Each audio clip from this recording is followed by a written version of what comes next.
বন্ধুরা, আজ আমি মেষ রাশির জাতকদের নিয়ে চর্চা করব। মেষ রাশির জাতকদের এই বছর এত মহত্বপূর্ণ হতে চলেছে কি এদের বৃহস্পতি এদিকে অনেক কিছু অবসর একসাথে দেবেন।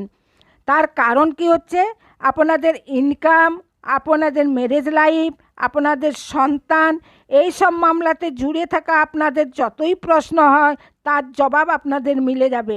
এই বছর আপনাদের মনস্কামনাকেও পূর্ণ করার নিয়ে ইনকাম হাউসে রাহু এমন অবসর দেবেন, এত ভালো অপরচুনিটি দেবেন কি আপনারা ফুলে সামাবেন না।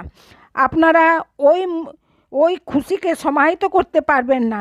কারণ কি হচ্ছে কি, আপনাদের দ্বাদশ স্থানে শনি আপনাদেরকে অনেক বিজি রাখবেন।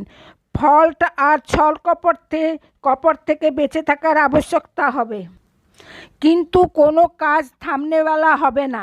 নিজের কাজে আপনারা নিরন্তর লেগে থাকবেন। গণেশের উপাসনা করতে একদম ভুলবেন না।